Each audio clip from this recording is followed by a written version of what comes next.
Hola a todos, hoy os voy a mostrar lo sencillo que es preparar un brazo o pionono sin gluten tierno y esponjosísimo.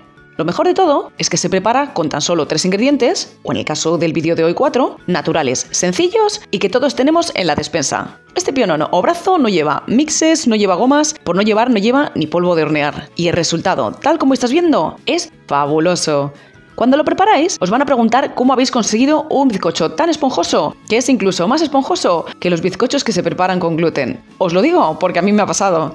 La fórmula es en realidad la misma que la del bizcocho genovés sin gluten para usar como base de tarta sin gluten que ya os traía, en 2 versiones además, normal y de chocolate. Os dejo ambas recetas al final y en la descripción del vídeo. Quiero animaros a suscribiros a mi canal para que no os perdáis ninguna receta. Y sin más tardar, vamos a ver cómo se prepara.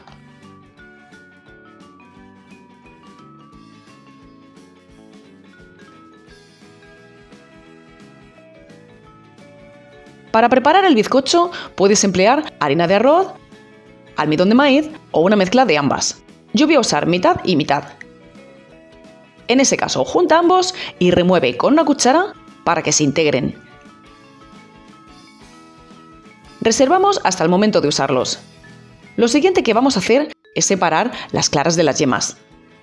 Para ello, rompemos la cáscara con cuidado y vamos pasando la yema de una mitad a otra, dejando caer la clara en un recipiente donde podamos montarlas después.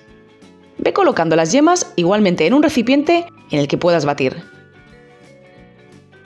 Haz lo mismo con todos los huevos. A continuación, monta las claras. Puedes hacerlo con unas varillas manuales, pero unas varillas eléctricas te van a ser de gran ayuda, ya que hay que batir mucho. Separa la mitad del azúcar y añádela en 2 o 3 tandas mientras vas batiendo. Debes montar las claras hasta que estén bien firmes, ya que este bizcocho no lleva polvo de hornear, así que montar las claras es el secreto para que quede bien esponjoso. Una vez que las tenemos listas, reservamos y comenzamos a blanquear las yemas. Añadimos el resto del azúcar al recipiente donde las tenemos y batimos hasta conseguir una mezcla blanquecina y muy espumosa. Esto nos ayudará a introducir aún más aire en la masa.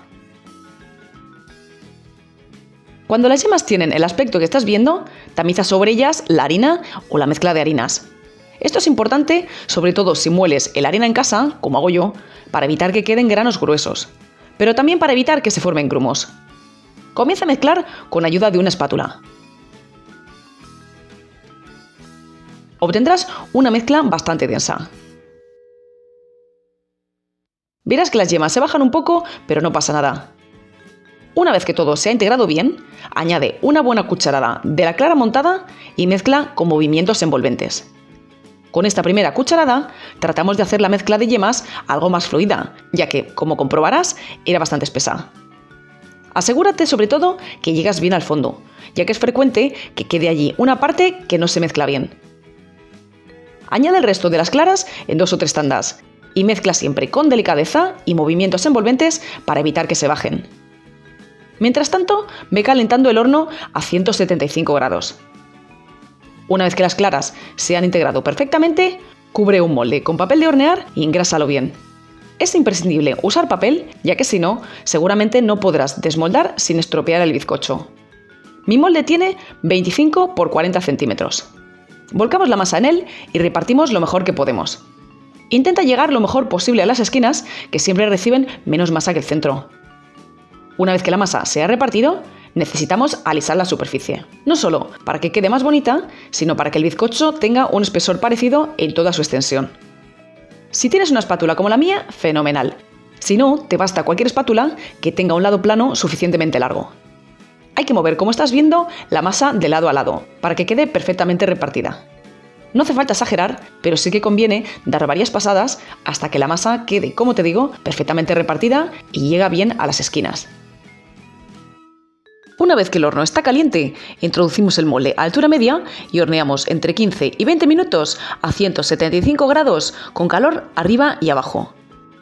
Yo he horneado 18 minutos, pero dependerá de si tu horno es más o menos potente, que tengas que hornear un poco más o un poco menos. Como ves, yo saco el bizcocho cuando está ligeramente dorado. Puedes dorarlo algo más, pero se agrietará más y se secará antes. Cuando no queme en exceso, saca el bizcocho del molde y deja enfriar a ser posible sobre una rejilla, ya que como ves, suda por abajo. Deja enfriar completamente. Al ser tan finito tardará una media hora y entonces quita el papel. Cubre la cara superior con otro trozo de papel de horno y ayudándote de una rejilla o de una bandeja, vuelve el bizcocho. Quita el papel con cuidado.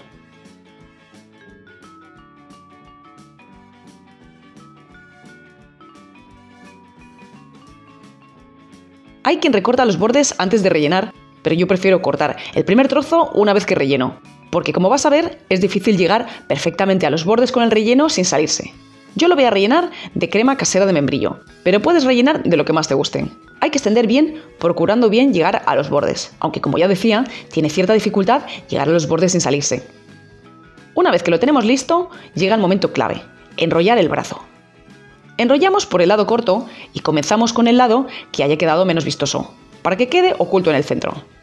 Vamos enrollando con cuidado, ayudándonos del propio papel de hornear. Apretamos con cierta firmeza, pero sin pasarnos, para no romperlo. Es normal que salgan pequeñas grietas, sobre todo en las primeras vueltas. Pero si se te abre, puede que estés apretando demasiado o que lo hayas tenido demasiado tiempo en el horno. Una vez que lo hayas enrollado por completo, enrolla firme con el papel de hornear y deja reposar al menos una hora en el frigorífico, para que se consolide la forma. Pon el cierre del bizcocho hacia abajo para que después no se abra. Pasada una hora, puedes ya emplatar. Cubre como más te guste, yo en mi caso lo voy a hacer con azúcar glass, y fíjate qué bonito queda. Ahora sí, si no te gusta cómo queda el extremo del bizcocho, porque es por ejemplo para una tarta de cumpleaños, cortas el extremo y listo.